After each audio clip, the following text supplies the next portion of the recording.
So, blossoming literary scene in Nepal and Indian publishing market. यो सेसनको moderator हुनुहुन्छ श्री अतुल के ठाकुर, columnist र author हुनुहुन्छ. कृपया अगाडि आइदिनु होला. May I have the pleasure of inviting our moderator for this session, Mr. Atul K. Thakur. र स्पिकरहरू हुनुहुन्छ Ambassador K.V. Rajan, India's former ambassador to Nepal and editor, author. Speaker हुनुहुन्छ र अर्का speaker हुनुहुन्छ Mr. Manish Khurana, business and non-fiction editor, Penguin Random House, India. सम्भवतः उहाँ आइसक्नु भएको छैन. हाम्रो अर्को speaker हुनुहुन्छ Miss Kadambini Sharma, senior editor, foreign affair, NDTV India. र यसै गरी अर्का स्पिकर हुनुहुन्छ Bikash Rauniyar, senior photo journalist.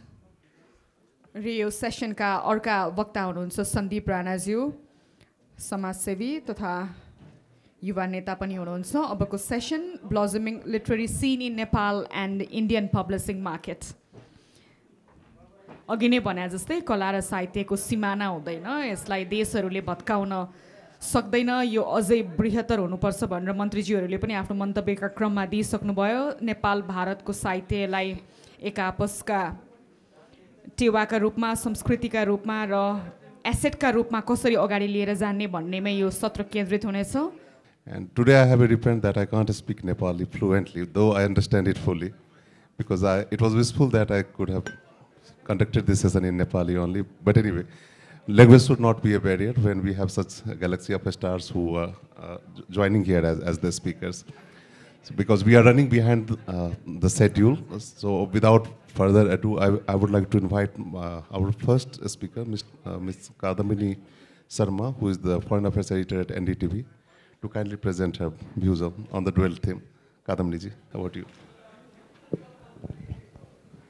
Hello. It's a delight to be here, and it's a full house, so really now you guys have been asking questions to the ambassador here, and it was like very pointed questions. When we talk about one of the persons who questioned, he also talked about news. So I'm not here to give news, and I'm here generally to talk about foreign affairs as it is seen and how it is going on between India and Nepal. See, at the core of any foreign policy, any political process, at the bottom of it, the heart of it, it's people.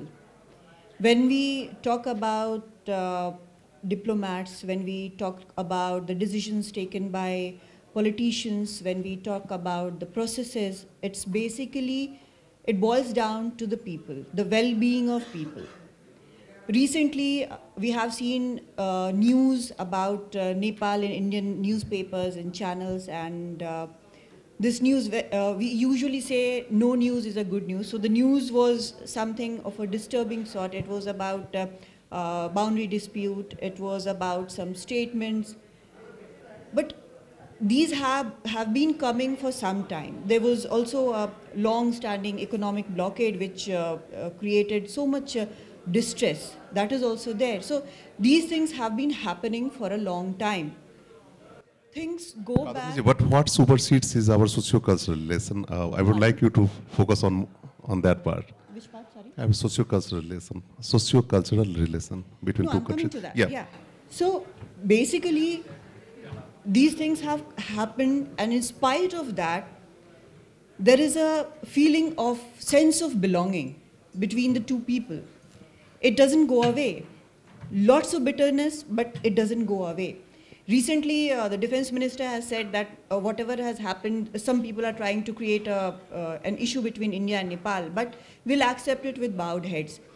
Foreign Secretary said that whatever be the treaties, the documents, but actually what binds people together is the people. So at the end of the day, what we are looking at is a relation which doesn't, not years, but decades. I have been seeing people from Nepal since my childhood, and it never felt as if they are coming from another country. So that kind of relation between two countries is an extraordinary thing. But of course now politics has taken over. There is vested interest. The situation in the world has changed. the goals of some other countries have changed. There's a change of government, so that also changes lots of things. But at the end of the day, which I say again and again, at the core of all this is people. Have the relation of people changed? I don't think so. Yeah. Yes, I agree with you. Manish, you have been into publishing for a long time, and you have been behind a few bestsellers from Nepal, if I'm not wrong. Yeah, directly and indirectly, you dealt with even Binod Chaudhary's autobiography. So, what's your perspective that whether you really see that Nepal's literary scene is blossoming and Indian publishing industry is offering a lot of avenues for the writers? First of all, I would like to thank Atul. Thanks for inviting me here today, and I think it's a wonderful audience here, and I am delighted to be in the company of wonderful panelists here. Yeah, so I would like to share my perspective on the publishing industry in Nepal and India. Actually, publishing is an integral part of cultural relations between India and Nepal, and publishing in Nepal, I think, goes back 200 years, and if we consider the two bestsellers of that time, I think there is one book that is called Grammar of the Nepali Language, that was written by J.N. Etten in 1821, I think. And then obviously there is the Nepali translation of the Holy Bible. So if we take into consideration these two books, the publishing industry in Nepal goes back 200 years. That's a long time. And I think the scene really changed in Nepal ever since the first constitution came into being in 1959, when Mr. Bisheshwar Prasad Koirala became Prime Minister. He himself was a prolific writer. Unfortunately, there was a problem between him and the king. As a result, his government was dissolved. But he wrote some of the best books of his life in prison, in prison, because he was imprisoned for some time, and that is where he wrote some of the masterpieces. So that was the time when things actually started looking up for publishing in Nepal. However, the real turning point came in 1990, when the whole democratic movement started there. And people started asking for rights, freedom of expression, and freedom of the right to express themselves, the right to write, the right to the right to creativity. So all sorts of protests started happening there. People started really realizing that in order to progress, they needed to express themselves. So that was the real turning point, and ever since, I think the industry has not looked back. The real change, according to me, came in 2005 in terms of numbers, in terms of commercials, because in 2005, in fact, onwards, in fact, many bestsellers came out from Nepal. So there was one book, I think it was called Soch, and it was published by Penguin in India in English. Paradise in Our Backyard. It was titled in English. It came out in 2008, and that, I think, sold really well. We sold about 35,000 copies of that book. So ever since the industry has been growing. Unfortunately, in the last two years, there has been a setback, both for India and Nepal. The publishing industry, just like any other industry, did suffer. But now I think things are getting better, and this year, 2021, has been pretty good. We have managed to recover our costs. In fact, we have got a better margin this year. We have managed to earn some surplus as well. So now things are getting better, both for India and Nepal. However, there are some factors that have actually impacted the industry as a whole, apart from COVID-19, of course. I think those factors are new forms of media that have actually come up.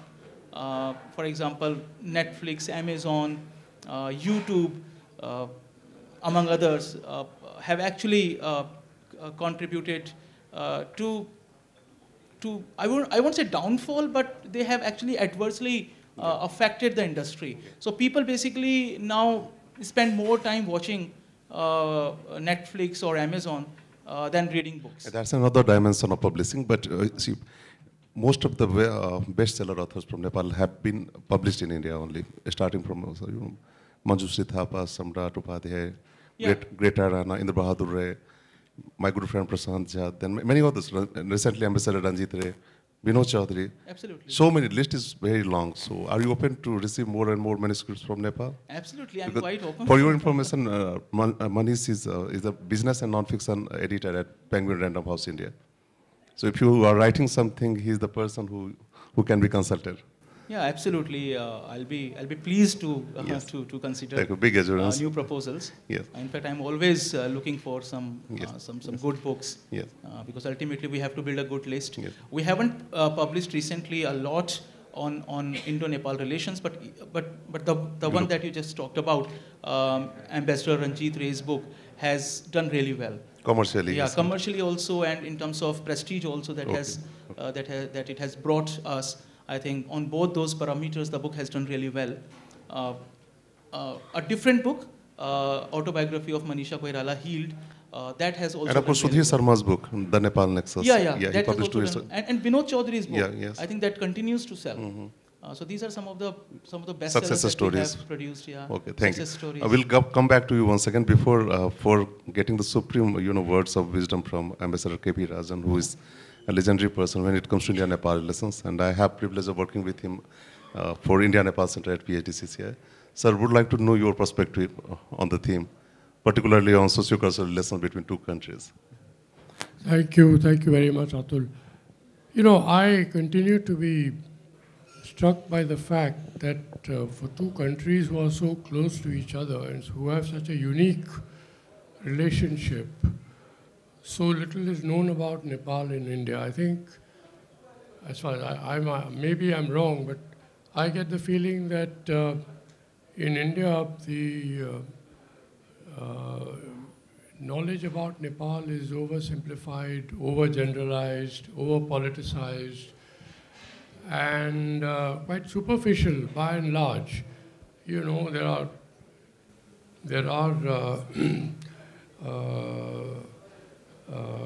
There is information, knowledge, awareness about Nepal as a tourist destination, Nepal as a religious center.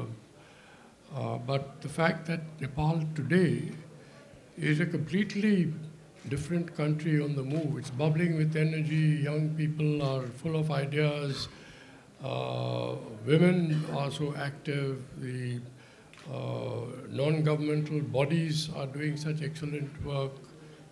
All this is somehow not being noticed here. And the same old stereotypes seem to be applied to Nepal. The other day, thanks to Atul, I happened to be in Bhubaneswar for the Kalinga Literary Festival, where we met a lot of authors, publishers from different parts of the country, particularly, of course, from Orissa. And Nepal was selected as the partner country. The Nepalese embassy was there in great strength. And believe me, it made a huge impact.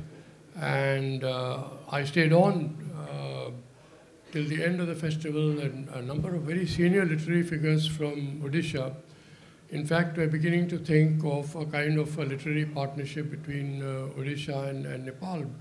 The tragedy is that so little of Nepalese literature is available in India's regional languages, and so much of India is quite ignorant about Nepal.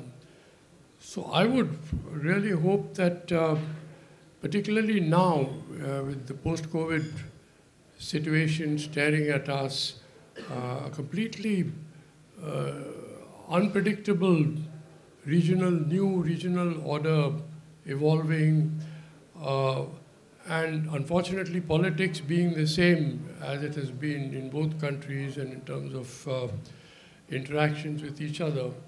Actually, it is soft power, it is literature, it is the arts, which should be taking center stage.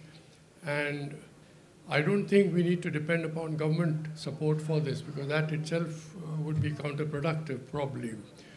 I think we need to really move at the civil society level and see how we can start these partnerships so that there is a much deeper understanding about the resilience of Nepal and, in fact, the achievements of Nepal, which are completely underestimated.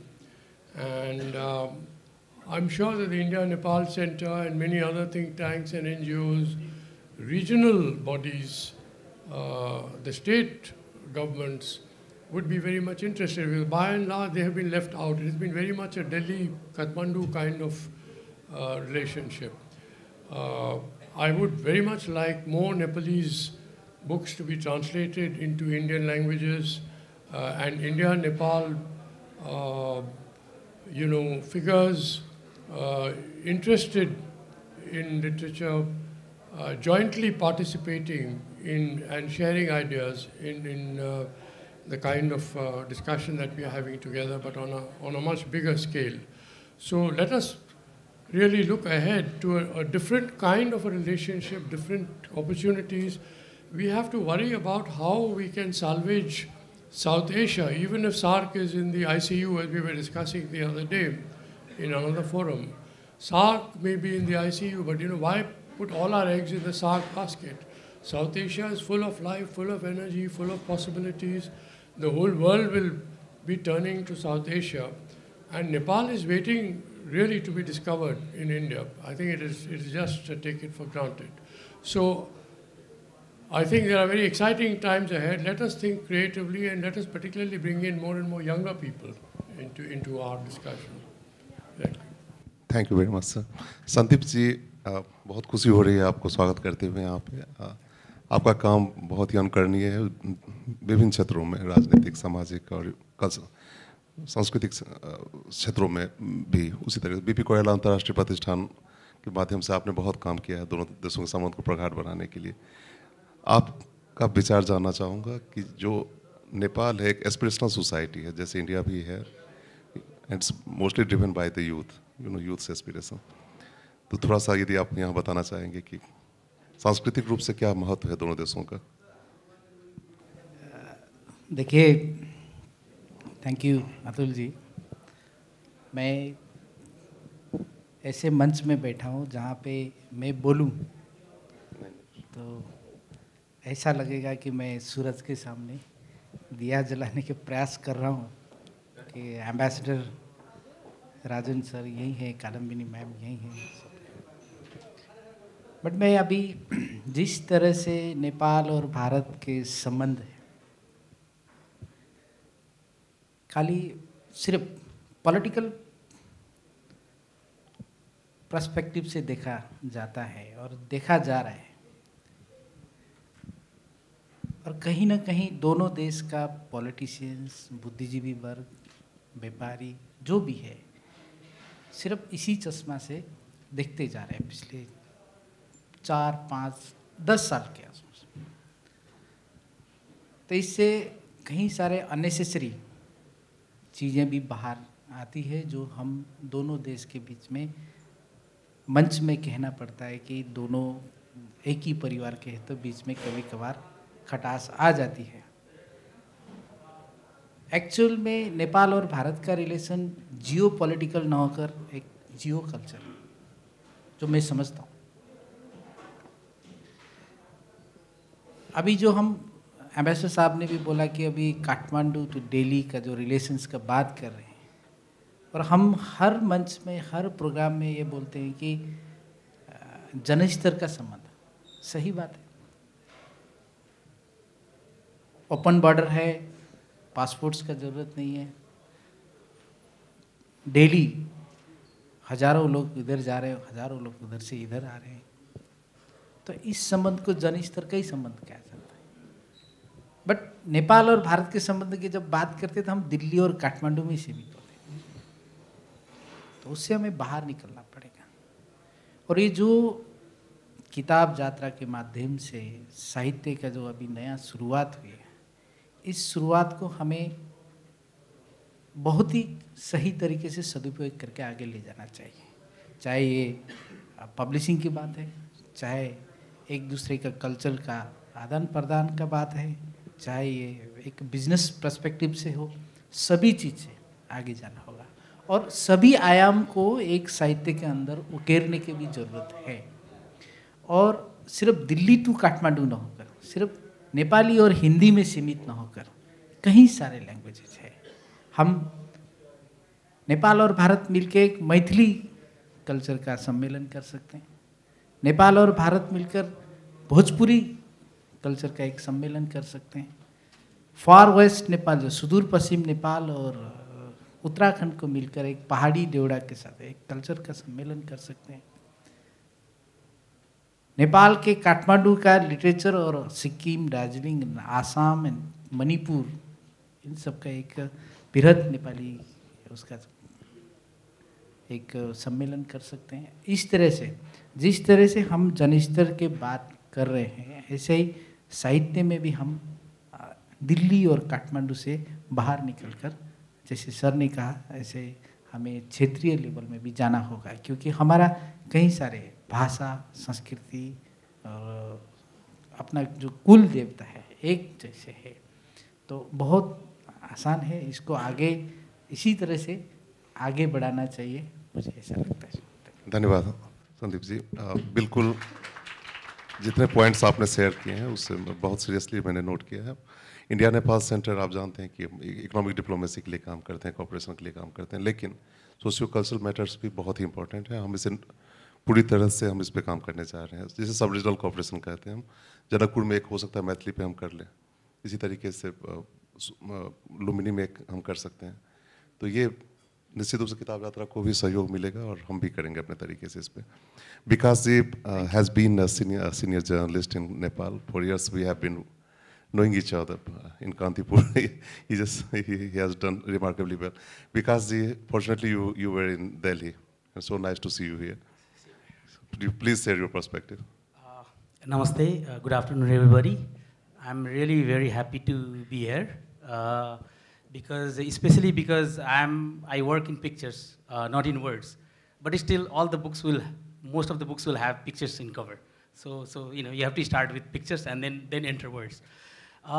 Especially, let me briefly talk about myself, because I think if I talk about myself, I'll also be talking about the Nepal-India bonding and cultural relations.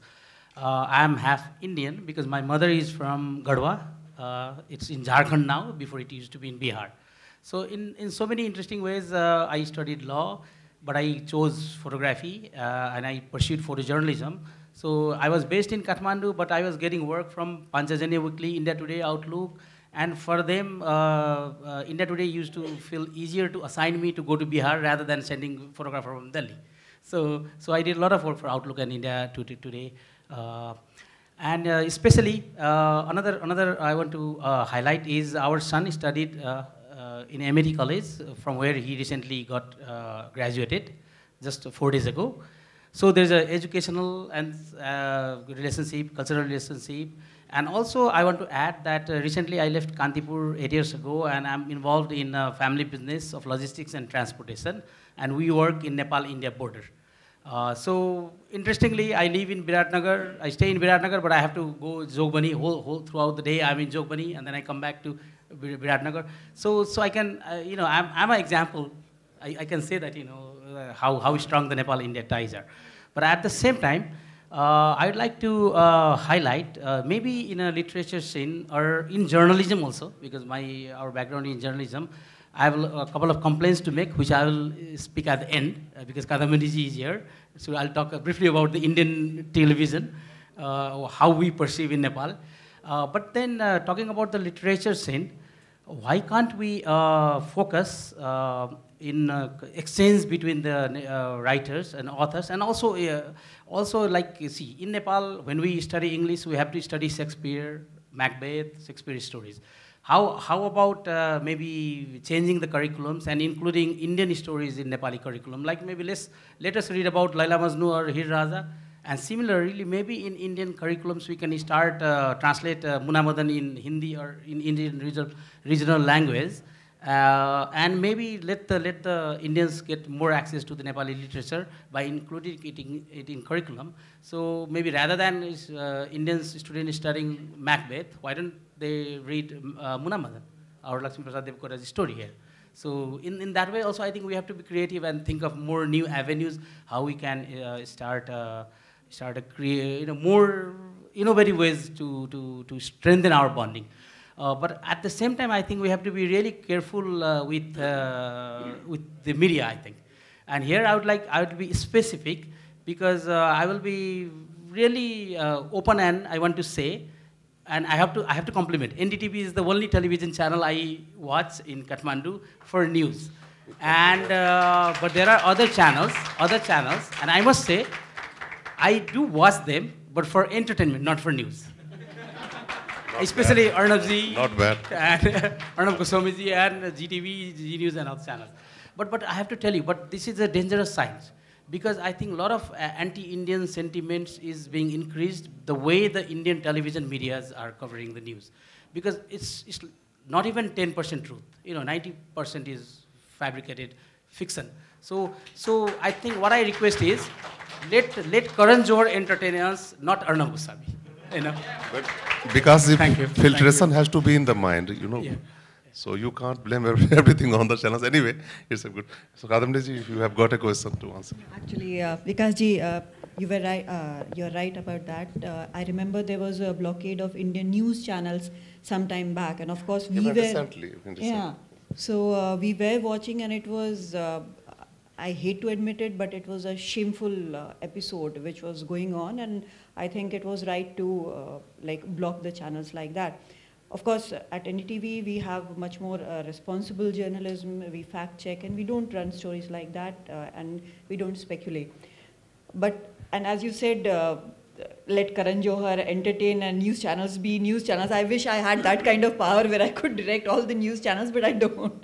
So. At our level, of course, at my level as a reporter, I try to do as much as I can, but I think that's not enough. But I would also say that it works both ways. If we want to change it, we'll have to, I would say that the officials who are here in India, in Delhi, they would also have to be more proactive in this. They'll have to move forward and say that this is wrong and this should be this should be tagged as something wrong by the government, because both our governments are working for something of a better relationship. And if something like this comes up, which is poisoning the minds of people, this is just wrong. This shouldn't happen. So you have to work proactively, and the government here has to react to it very actively and positively, because media is everywhere now. It is on our phones. We can watch television serials or news on our phones. People might not have a pakka house, but they have a mobile phone. So that is very important, that it has to be nipped in the bud. Anything like this has to be marked as wrong, and you have to call it out and work towards removing that kind of thing. So I agree with you. This is a problem which goes beyond the boundary, because so many, even you are well aware that even in Nepal there are many channels, and what kind of content they are producing. So this is a universal phenomena, and somewhere we have to control it inside our mind. But yeah, it's a good point.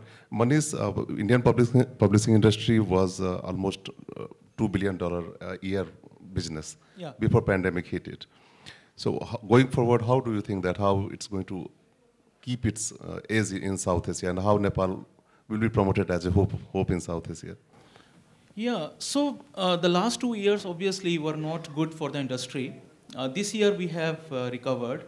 In fact, this year we have, as I said earlier, recovered our costs and made some surplus also.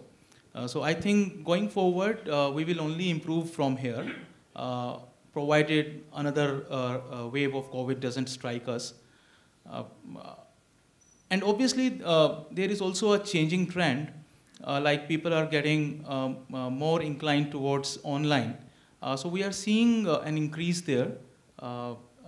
In fact, last year when COVID-19 struck, in 2020 in fact, we sold a lot on our online platforms. because we were not able to sell printed books. Therefore, there was a huge demand for e-books. So I think in the future we are getting there, though slowly, because I believe India is still not ready for a full online penetration, because people in India still like to read printed books. But slowly we are getting there, and online is becoming a very popular medium. So that's a change that I can see, and I think Nepal also has seen this shift towards online. So more and more focus will be on online in the future, and I think India and Nepal will continue to produce some scholarly works, and we interact on basically regular basis with our customers in Nepal. We have our fabulous distribution network there. We have a fabulous channel there through which we promote our books and sell wonderful our books bookstores. So we have a direct link there. So we don't rely on any external party. And Nepal's coffee culture has been also blossoming over the years.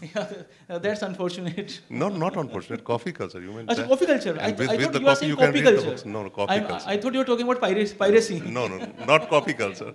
Not coffee. Sir, sir, to you, when we will be reading your autobiography? People have been asking me, when we will read your next book, your autobiography? Significantly dealing with Nepal. That is top secret at the moment. Because I don't know. Possibly I know the secret as well. I don't know myself. But I would like to, just reflect a little bit on one or two things which bother me. Maybe this is not entirely a central subject or central theme of the discussion here. One is that since we are talking about how the Indian media looks at Nepal or referred to it, I find that what divides India and Nepal tends to take a lot of, get a lot of attention in the Indian media. So if you go to the average Indian anywhere and ask for what he thinks about Nepal, he will say Nepal is pro-China, or he will talk about India-Nepal boundary problems, etc., etc. Related to that is another problem, I think, having been in government myself, and that is that the media depends a lot on the government to sort of shape its own coverage of what is happening in Nepal. And government, of course, tends to be very security-centric. So everything is security-oriented. I've tried very hard in various ways to make the economic cooperation get into the driving seat. And now I think increasingly the economic cooperation is becoming a focus. But the political security driven prejudices still remain. And I think, this whole generalization of every Nepalese is either being pro-India or anti-India or pro-China, etc., etc. Somehow through literature, we should, and other cultural activities, we should try and balance, because, no two countries can ever be as close to each other as India and Nepal. My worry is that if this trend continues to gain strength, the younger generation in India also will begin to form certain opinions about Nepal. Even the business community, for example, which otherwise would be very much interested in doing business with Nepal, tends to be over-impressed by all these generalizations and simplifications about India-Nepal relations. So is there something that we can do to get new energy into literary exchanges, into the media coverage, etc., so that we constantly remind ourselves of the truth about India-Nepal relations and don't allow that to get overpowered, because ultimately it will affect everything, including perhaps literary exchanges and so on. This is my worry. Maybe I'm wrong. I'd like to be told that I'm wrong. आप बताइए Sandeep ji, Am I wrong? I'm worried. नई शक्ति कहाँ से आएगी? New energy, new energy. New energy सरले ambassador सरले भन्नुभयो कि अटोबायोग्राफी कहिले आउँछ भन्दा उहाँले टप सिक्रेट भन्नु. हामी त्यही चाहन्छौँ कि न्यू एनर्जी कसरी आउँछ त? जब नेपालले भारतलाई बुझ्नु पर्यो अनि भारतले नेपाललाई बुझ्नु पर्यो अनि मात्रै एउटा नयाँ एनर्जी आउँछ. सो आई होप कि एम्बेसडर सरले छिटै आफ्नो टप सिक्रेटलाई नेपाल और भारतको सम्बन्धको विषयमा राम्रो पोइन्टहरू ल्याउनु हुनेछ भन्ने म पूर्ण विश्वस्त पनि छु, ताकि मिडियालाई विवादित या अनेसेसरी विषयहरू उठाउने मौका नमिलोस्. सो यही मैले अघिदेखि कुरा गरिराखेको, हामी बिचमा ग्याप भयो. ग्याप केमा भयो भने नेपाल भारतको सम्बन्ध काठमाडौँ दिल्ली मात्रै भयो. हामीले नेपालका साथीहरूले पनि भारतलाई बुझ्न कोशिश गरेनौँ. दिल्ली का दोस्त लोग भी नेपाल को ठीक से समझने की प्रयास नहीं किया. तो हम लोग क्या है, सरफेसली दिल्ली में क्या चल रहा है और काठमांडू में क्या चल रहा है उसी को ओपिनियन बना के बात कर रहे हैं और मीडिया भी वही दिखा रहे हैं. इसीलिए मीडिया को भी सोचने की ज़रूरत है कि कभी ऐसा ना हो कि उसका सीरियसनेस ख़त्म हो. सो मैं तो यही कहता हूँ र नेपाली साथीहरूलाई पनि म यही भन्न चाहन्छु, हामी पढ्नको लागि या व्यवसायको लागि या अन्य कार्यको लागि भारतमा छौँ, त हामीले भारतलाई बुझ्ने प्रयास गरौँ. दिल्ली के मित्रों को भी यही कहना चाहता हूँ कि आप लोग नेपाल को ठीक से जानने के प्रयास करिए. तो ये होने से क्या होगा कि हम दोनों का रूट एक ही है, ये बड़ा आसानी से मिल जाएगा. तो फिर इसी के साथ साथ नया एनर्जी भी इसी रूट के साथ आएगा, ऐसा मेरा विश्वास है. Thank you. सबसे महत्वपूर्ण बात कही है आपने संदीप जी कि हमें एक दूसरे को जानने की ज़रूरत है और सिर्फ दिल्ली और काठमांडू के बीच का संबंध नहीं है भारत नेपाल संबंध. आप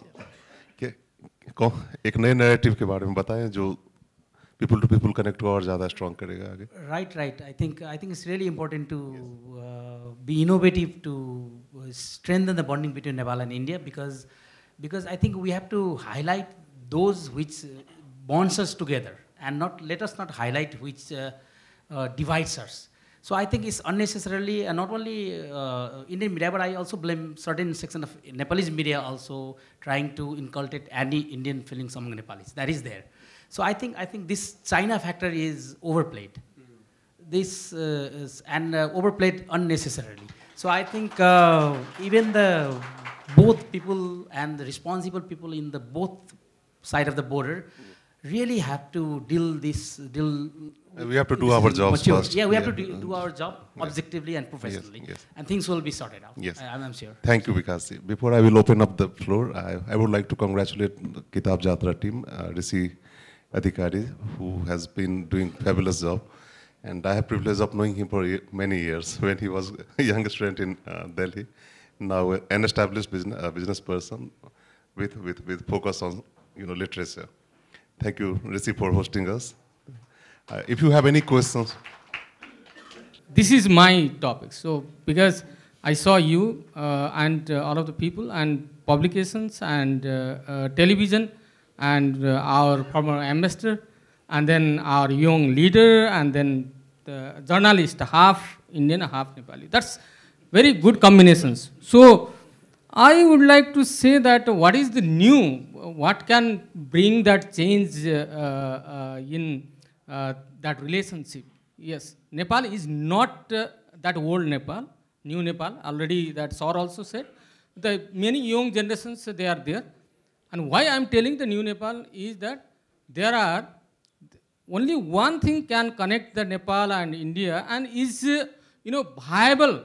Even there are very difficult times, there are the blockade and other things, everything, there are the very bad news are going here and there, but there was good relation because of our culture, our tie-up between that the people-to-people tie-up.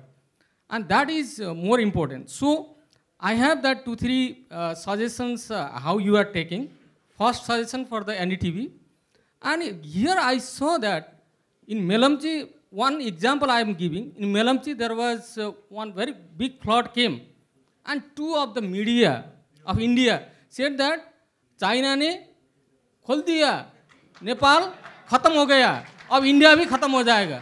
But it was not coming from China. It was coming from there that, over the Melamchi, there was one hill was broken and Melamchi was flooded, not from the China. And that news was totally copied from the Nepal's news and gave that false, kind of information to all of the India. So it will create that kind of, differences. So that kind of news should be censored. And that kind of news, because I am from Nepal, if I am looking that news, that I have to distinguish that this is the false and this is the, this news is okay. I have to say, because there are I am telling that these are two TV has, published that news, and they are News 24 and News Nation. They are the big TV in India. So that is, you have to censor on this kind of news. In Nepal, yes, normally the Nepali news channels, they are afraid to publish this kind of news. But social media, raise this kind of issue, anti-Indian issues in Nepal, not by the news channels. That is one, my suggestion, or how do you think? Why don't you play that story of that brave Gorkhas who is coming from that Himalayan, who has not seen that rail and train, and he travel here, and he is protecting that, that border of India. How is his life in there? Why don't you raise this kind of issue, and this kind of cultural relations will bring that change? One. Second one is, there are a lot of movies, there are a lot of songs and other things which are related to the train. We have not seen the train in Nepal. Once they come here either for working or as a military, they saw the trains. That's why this kind of news should come up in the news media. As well as this kind of a story, why don't you invite some of the writer in India? There are a lot of people. Every shop you go there are the 2 concepts. One is the Bahadur.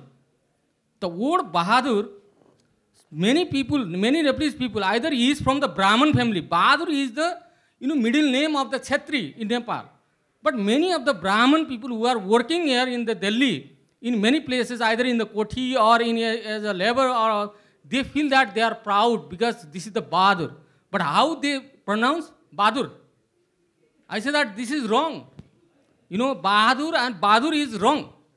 He has a name. So this kind of story. Sorry to interrupt here. Sorry. The publishers have been very gracious, and wrong to bring this point.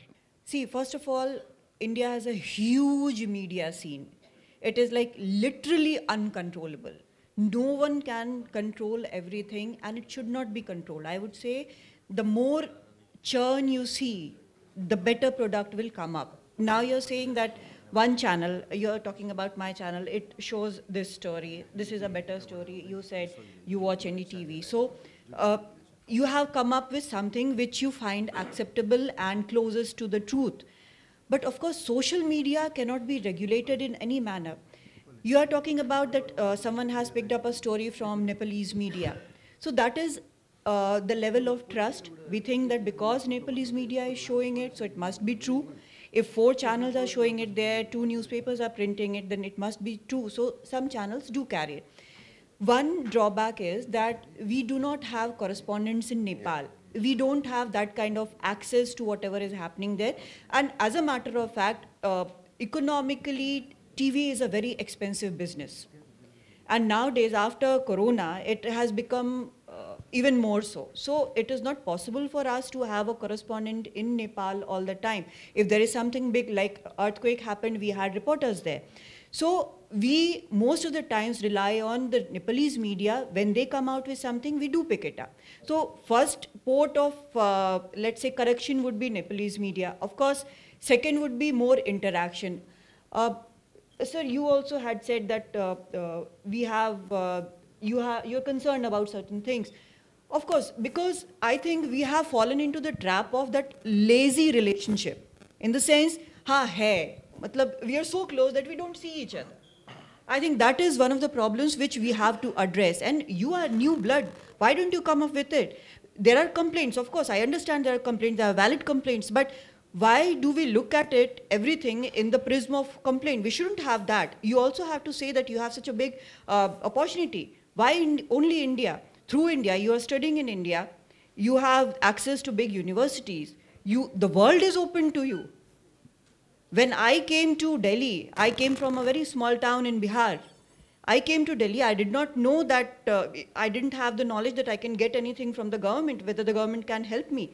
Today, the youngsters, thanks to media and all the social media, they have understanding of what you can get from the government, what kind of scholarships the universities are giving, what the NGOs are giving. You have the world at your feet. So just go ahead, grab it, don't depend on media. When you are educated, when you have all the knowledge, you will be able to discern what is right, what is wrong, and you will be able to put forward your point of view, and people will listen to it. Why not? Go ahead, do it. Actually, I was expecting something else from today's conversation because it's entitled as Blossoming Literary Scene in Nepal and Indian Publishing Market. So I was expecting a bit different kind of conversation. I think it went to more of a political and cultural thing, which we have been discussing since the morning. I have with me two of the best-selling writers here, Amman Upane, with some 60,000 plus books sold, and Harivangsa Acharyadai, 1 lakh more pieces sold. So I was thinking how this huge readership that we have in Nepal, and the book that's celebrated so much, and there are so many other books, could come to Indian market, and what could be the possibilities. For example, my question is for Manish ji. Actually, I would like to congratulate you that the company has now gone to the surplus, and now it's really working after COVID. Thank you. So what are the ways or the procedure for writers from Nepal to connect to you directly and get the books they have to get published in your book house? And what are your plans for going to Nepal and looking for the books and pitching them? Or because for us, we sometimes get to know that these books by these famous people have been published in India, but we don't know the process in between. And how does that mechanism work, and how it is easy for the upcoming writers? Yeah. Yeah, so basically,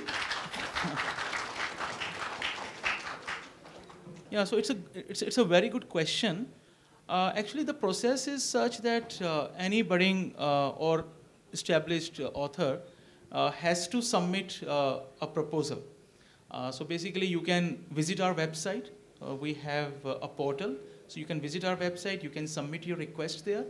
And you can also follow us on Facebook, LinkedIn. I am pretty much available there on all these platforms. Other commissioning editors, business editors are there. So you can get in touch with any of them, discuss your project, and then take it forward. Basically, it's a long process. I'll be able to better answer this question outside, because it's basically about procedures. So you have to submit your proposal. Then there is a committee that takes a look at it. First, the editor will take a look at it and review the proposal. If it is suitable, he or she will advise you, and accordingly will take it forward. Then, as I said, there is a committee. There is an editorial board. That board has to be convinced by the editor, and only then a particular project does it go forward. So that's the entire process. But we accept proposals from across the world, and we have been publishing Nepali authors. And as I said, last year only we have published 2 books. So we have been publishing Nepali authors, and we have been promoting Nepali culture through our works. And it's always a pleasure to connect with people who have the same culture, and who actually share the same traditions. So yeah, we have been doing that. In fact, we have a good system in place in Nepal. We have a major footprint there. We supply all our books directly there. We don't rely on any third party. We have our salespeople there operating from Nepal. So we have a good setup there. And in fact, Penguin India takes care of entire South Asia and Southeast Asia. So basically, Penguin India controls these markets, takes care of these markets. So yeah, so you can submit your proposal. You can get in touch with anybody at Penguin. You can write to the publicity department on the website, and we are very responsive, and we respond to each and every query that comes our way. Yeah. Thank you. Penguin is just one publication. Then India has house to, at least 10, 12 big publication house. So there are many opportunities there. Last question. Good afternoon, everyone. So, since I'm a chartered accountant by profession, I want to ask this question to Ambassador Sir. Currently in 2021, India has almost 42 unicorns, and which is worth $82 billion. That is almost twice the size of our economy. So, what is lacking on our diplomacy, because of which we are not able to get that investment, a little bit of that investment into our country, which could have been magical in terms of creating employment, and at the same time, boosting the India-Nepal partnership to the very next level. That is my question. And last 30 seconds, only, I would say, brief observation. Ranjit Ray basically published the book, which was not well received in our fraternity, in our country. So how would you view ambassador like Ranjit Ray in promoting India-Nepal ties? Thank you so much. No, I think the problem is that businesses also tend to follow the governments, so they follow the trend, the political trend, they read the newspapers, they see what's coming in the media and so on. So I don't see that kind of proactive interest, which is very necessary, because the kind of problems that India and Nepal are going to face in the coming years, skilling the younger generation, reskilling them, startups, as you said, creating jobs, facing up to the economic challenges, I don't see too much of original thinking on the part of the business community generally. But recently, Atul and I were in Kathmandu. We had some excellent meetings with business leaders. And for the first time, I found that there is a real interest on both sides in exploring new opportunities and really thinking afresh about the possibilities that are, instead of thinking on the same old lines. Also, I think it is very necessary now not to depend too much on the government. Governments will continue to do their good work. They will continue to develop their ties, etc., etc. But there are all kinds of hang-ups. There are colonial hang-ups, there are hang-ups of history, there are hang-ups of politics. And there are also geopolitical ambition, geopolitical aspirations, geopolitical pretensions, perhaps, on one side or the other. So there are certain limitations on what governments can do by themselves. And we have been tending to rely too much on governments for taking the bilateral relationship forward. I think if we can have much more activity outside the government level, I've been urging the business community on both sides to think creatively, proactively, and imaginatively. And actually, the governments will follow.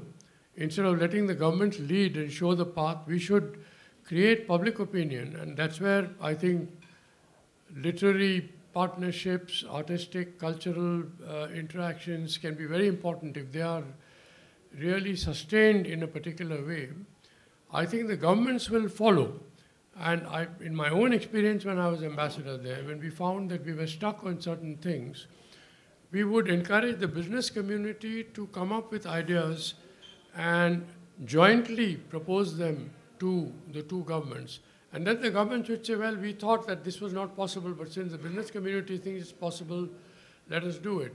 So we should, I think afresh and think outside whatever is happening at the government-to-government level. And let us think of partnerships,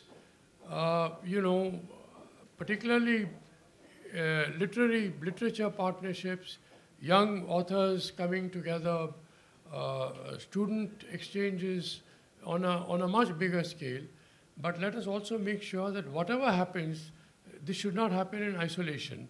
And the output, the outcome should really be put together and jointly, Indian civil society and Nepalese civil society should come together and jointly propose through the media to the two governments that this is what we think India-Nepal relations are all about.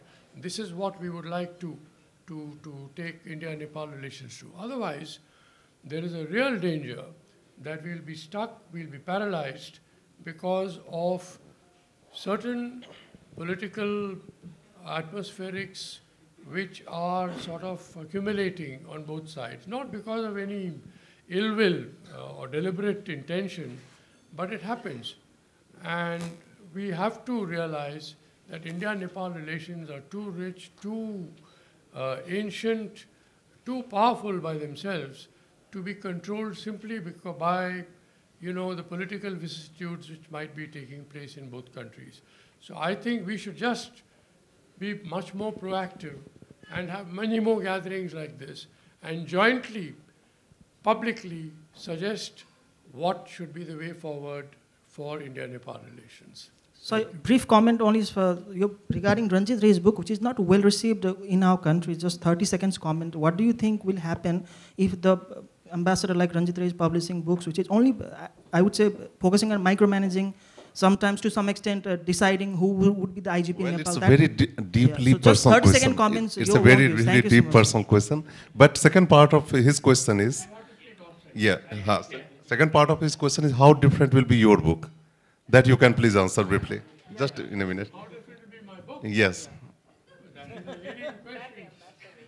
So it's a top secret. I'll tell you what I would like to do if and when I write a book. I would like to write from my heart.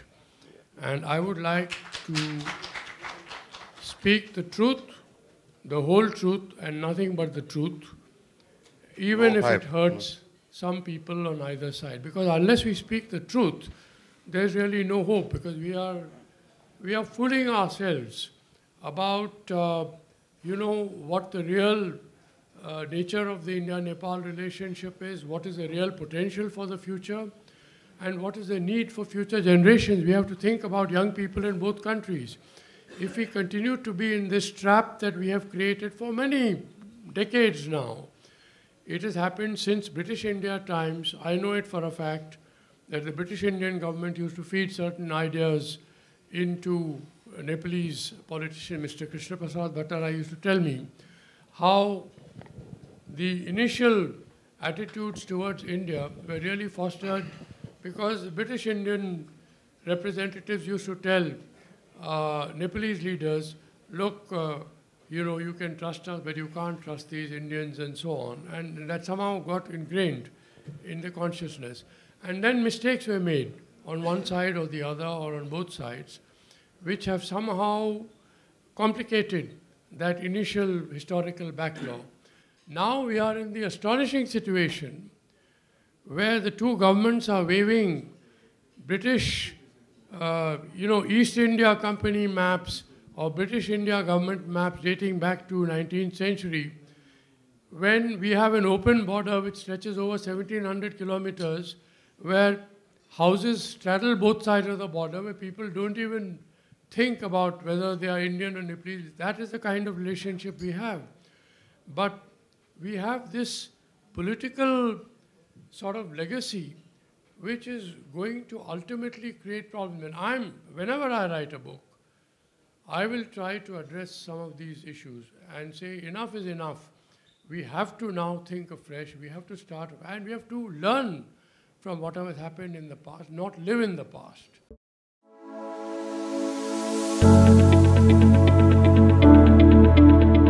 गर्दैछौं यात्रा संसारभर,